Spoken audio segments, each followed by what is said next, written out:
찬송가 322장 세상의 헛된 신을 버리고 함께 찬양하겠습니다.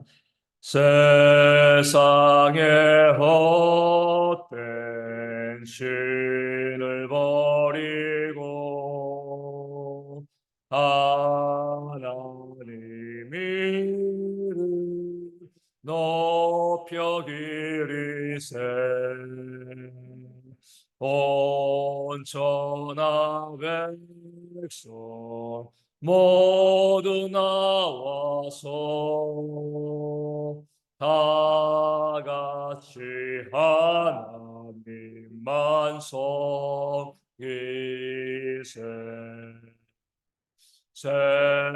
세상의 헛된 우상 버리고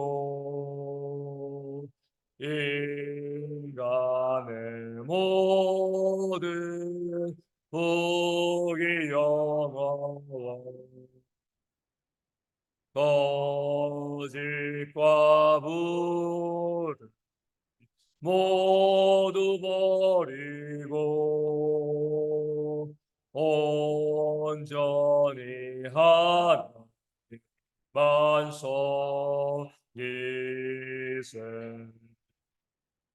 주님의 백성 서로 행하려 진리와 민 아주 버리고 하나님만 홀로 섬기는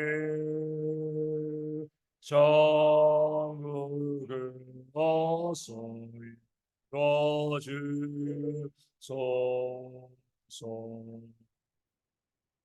아멘.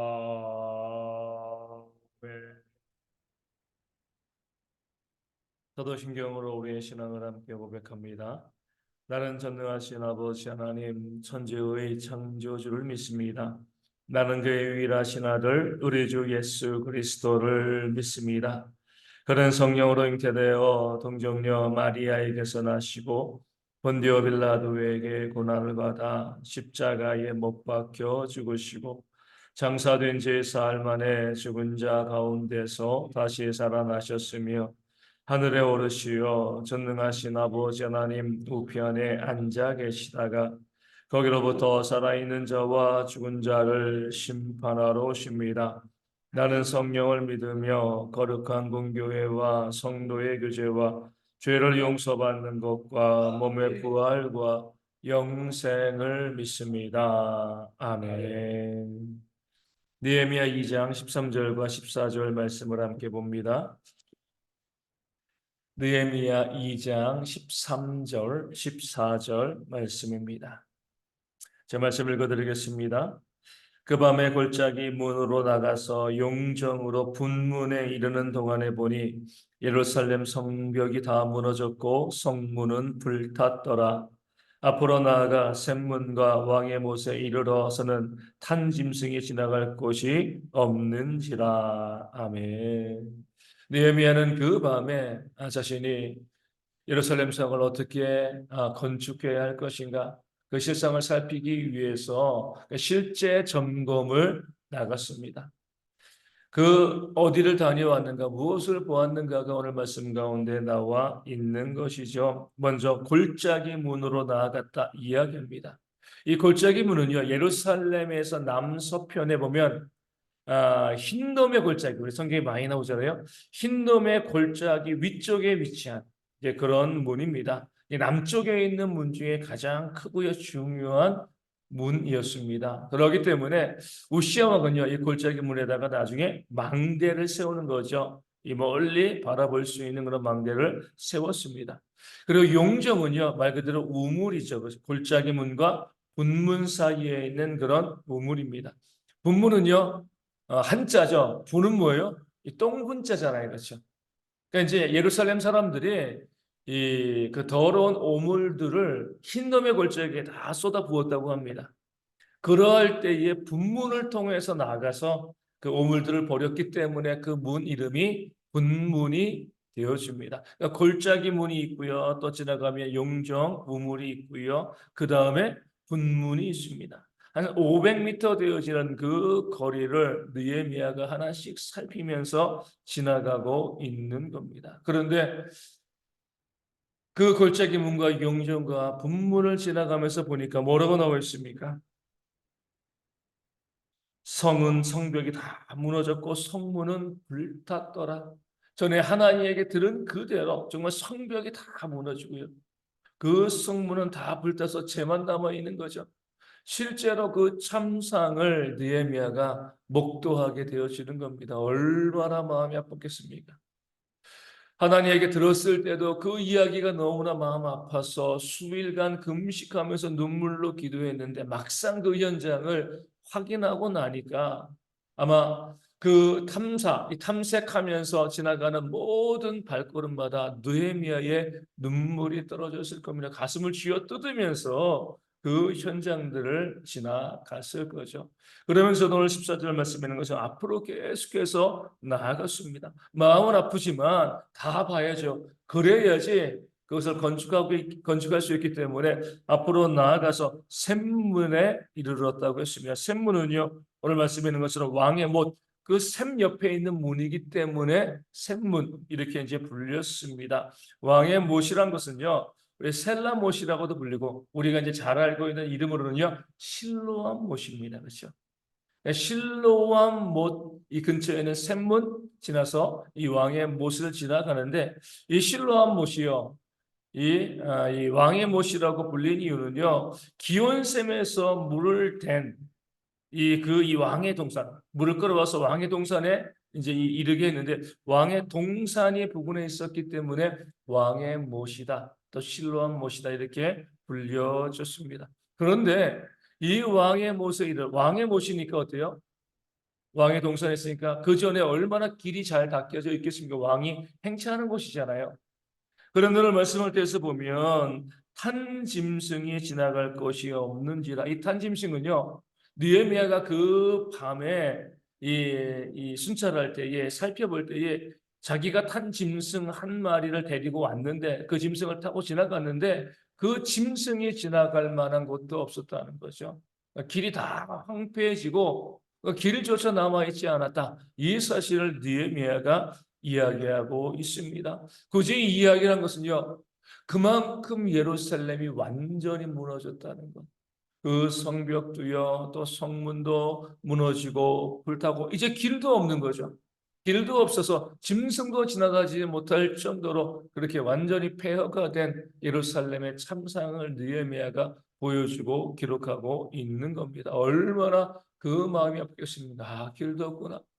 옛날에 왕의 못이 있던 자리인데 왕이 다녀서 그 길이 잘 닦여져 있었던 이곳인데 이제는 짐승조차 그 길을 걸어가지 못할 정도로 완전히 길이 폐허가 되어지고 무너져서 어떤 흔적도 남아있지 않구나. 그런 가슴 아픔으로 이 말씀을 기록하고 있는 겁니다. 그렇게 화려하고요 아름다웠던 하나님의 임재를 상징했던 예루살렘 성이 완전히 폐허가 되어지고요. 정말 그 길조차 발견하지 못할 정도로 무너져 버린 그 이유가 무엇인가요? 하나님이 안 계시기 때문에 그렇습니까? 그것이 아니죠. 성경은 분명히 말씀하고 있습니다. 왜 하나님께서 택하신 백성, 그 나라, 그 성읍, 그 성전이 다 무너질 수밖에 없는가? 단 하나의 이유죠. 바로 그들이 하나님이 아니라 우상을 섬겼기 때문에 그렇습니다. 물론 성경을 알지 못하는 사람들은요, 역사적으로 예루살렘 성이 무너진 이유를 설명하려고 합니다. 아수르와 바벨론 두 나라가 강대해지면서 애굽을 공격하기 위해서 그 중간 길목에 있는 예루살렘을 쳐서 공격한 것이다. 이런 해석도 있고요. 또 그 나라가 이스라엘이 워낙 부패하고 타락하여서 결국에는 무너질 수밖에 없었다. 이렇게 해석하는 경우들도 있습니다. 우리 영적인 관점에서 보면 이 두 가지 해석도 뭐예요? 다 하나님께서 그들을 심판하신 것이다. 우상을 숭배하는 그 백성들을 심판하신 것이다. 이렇게 보게 되어지는 거죠. 그들이 우상 숭배했기 때문에 하나님께서 아수르와 바벨론을 강성하게 하시고요. 그 땅을 지게 하신 것이고 또 그들이 우상을 숭배했기 때문에 도덕적으로 타락하고요. 그 나라가 부패하여서 무너질 수밖에 없었던 것입니다. 물론 이스라엘 백성들은요, 마지막 순간까지 성전을 지켰고 그 성전에서 제사하였습니다. 그들은 이렇게 생각할 수가 있어요. 하나님, 우리가 언제 주님을 배반하였습니까?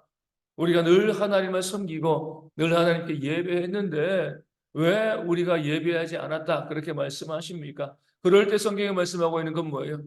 너희가 하나님과 겸하여 우상을 숭배하지 아니하였느냐? 안식일마다 예배하고요, 제사하고요, 하나님께 제물을 드렸습니다. 성전을 유지했습니다. 하지만 그와 동시에 곳곳에 성전 안에서도요, 하늘의 일원 성신을 따서요, 우상을 숭배하고 몰래가 숭배하고요, 갖가지 우상들을 섬기는 그런 이스라엘 백성들의 우상 숭배의 모습이 우리 이사야와 예레미야 선지자의 말씀을 통해서 성경에 가득 기록되어지고 있습니다. 일종의 혼합신앙인 거죠. 하나님만 섬기는 것이 아니라 우리 십계명을 통하여서 분명히 하나님만을 섬길 것을 성경에 말씀하고 있는데 하나님도 섬기고 우상도 섬겼습니다. 그럴 때 예수님께서 무엇이라고 말씀하신 거죠? 너희가 하나님과 재물을 겸하여 섬길 수 없느니라. 불가능하다는 거예요. 사람들의 생각은요, 나는 하나님도 섬기고 우상도 섬겨. 나는 하나님도 섬기고 재물도 섬겨. 난 둘 다 섬길 수 있어. 이렇게 이야기하지만 한정이어 두 주인을 섬길 수가 없습니다. 말이 안 된다는 거죠. 결국에는요, 하나님과 우상을 같이 섬겼다는 것은요, 하나님을 섬기지 아니하였다는 겁니다. 성전에 가서 예배하고 또 제사하는 그런 모양을 가지고 있었지만 하나님만을 섬기지 아니했기 때문에 우상을 숭배한 것이 되어지는 것이고 그 우상 숭배로 그 땅이 하나님의 진노 가운데 심판받고요, 멸망당하고 오늘 느헤미야가 본 것처럼 완전히 폐허가 되었다는 것 성경이 우리 가운데 말씀하고 있습니다. 오늘 우리도 마찬가지입니다. 많은 그리스도인들이요, 하나님만을 섬기지 않습니다. 하나님을 섬기고 하나님을 믿고 신뢰하면 그 하나님 말씀 가운데 순종해야죠. 그렇죠? 하나님보다는 자기 생각을 더 의지하고요. 자기 자랑을 더 하고요. 또 재물과 돈에 대한 그런 사랑이 그 가운데 있어서 하나님과 겸하여 다른 것을 섬기는 그런 모습들이 너무나 많이 있습니다. 그러하니까 교회가 점점 무너져 내리고 있는 거예요. 우리 예전에 여기 있는 분들 교회의 그 영광스러운 시기를 다 기억하고 계실 줄로 압니다. 얼마나 교회가 힘있게요 부흥하고 성장했습니까? 그때는 뭐예요? 사람들이 하나님만을 의지했습니다. 하나님만을 바라봤죠. 물론 내가 가진 것이 없었기 때문에 하나님만 의지할 수밖에 없었을 거예요. 하지만 그것도 은총이고 은혜였던 거죠. 많은 것을 가지게 되어지고요, 많은 것을 누리게 되어지면서 이 땅에는 그리스도인들이 하나님만을 섬기지 않습니다. 하나님을 섬기고요, 또 우상을 숭배하는 거죠. 그러니까 재물이라는 우상을 숭배하고 있습니다. 그렇게 하다 보니까 지금 교회가 점점 힘을 잃어가고요, 마치 예루살렘 성이요 폐허가 되어진 것처럼 교회가 무너져 내리고 있는 모습을 우리가 바라보게 되어집니다. 다른 이유 때문에 그런 것이 아니라 우상 숭배입니다. 하나님보다 재물을 더 섬기는 것, 하나님과 재물을 겸하여 섬기는 것, 하나님만을 섬기지 않는 그런 우상 숭배가 있기 때문에 내 삶도 무너지고요, 내 가정도 무너지고, 그리고 하나님이 세우신 교회들도 무너져 내리고 있는 것입니다. 말씀은 간단하게 우리 가운데 말씀하고 있어요. 하나님을 섬기는 것, 먼저 그의 나라와 그의 의를 구하면 우리가 하나님의 은혜 가운데 온전히 살아갈 수 있게 되어진다. 그러나 하나님만을 섬기지 아니하면 결국 무너질 수밖에 없다. 순종의 복과 불순종의 화를 우리 가운데 말씀하고 있습니다. 괜히 성경을 통해서 이스라엘의 역사를 보여주시고요, 이스라엘의 참상을 보여주는 것이 아닙니다. 남의 나라 역사인데 뭐 흥망성쇠는 어떤 나라 가운데 뭐 다 있는 것 아니겠습니까? 이렇게 말할 수 있지만 하나님의 택하신 모델로서의 이스라엘 백성은요, 그 나라는요, 오늘 우리 가운데 어떻게 하면 우리가 승리할 수 있는가, 또 어떻게 하면 우리가 무너져 내리는가, 이것을 알려주시기 위해서 우리 가운데 모델로 세우신 줄로 믿습니다. 이 나라의 폐허를 바라보면서 또 그 나라의 영광스러운 시간들을 바라보면서 오직 하나님만을 섬기고 순종하는 삶을 살아갈 때 하나님께서 복을 주신다는 사실, 또 반면에 하나님을 섬기지 않고요, 겸허의 우상과 재물을 섬기고요, 또 순종하지 않는 삶을 살 때 반드시 무너질 수밖에 없다는 그 사실을 기억하시고 믿는 자로서 오직 하나님만을 섬김으로 우리의 삶에 하나님의 역사와 은혜와 복이 가득한 그런 삶을 살아가는 우리와 우리 가정과 대형의 모든 성도가 되어질 수 있도록 이 아침에 함께 기도하도록 하겠습니다. 우리가 딱 한 번 인생을 살아가는 거잖아요.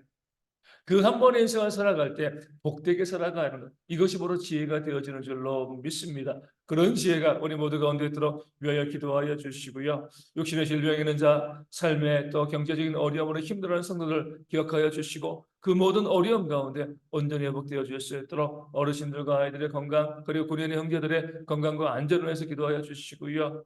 선교지 교회 위에서도 작은 교회 가운데도 하나님께서 부흥과 회복의 놀라운 역사를 충만히 임하게 해달라고 기도해 주시기를 바라겠습니다. 함께 주기로 하시겠습니다. 하늘에 계신 우리 아버지, 아버지의 이름을 거룩하게 하시며 아버지의 나라가 오게 하시며 아버지의 뜻이 하늘에서와 같이 땅에서도 이루어지게 하소서. 오늘 우리에게 일용할 양식을 주시고 우리가 우리에게 잘못한 사람을 용서하여 준 것 같이 우리 죄를 용서하여 주시고 우리를 시험에 빠지지 않게 하시고 악에서 구하소서. 나라와 권능과 영광이 영원히 아버지의 것입니다. 아멘. 기도하겠습니다.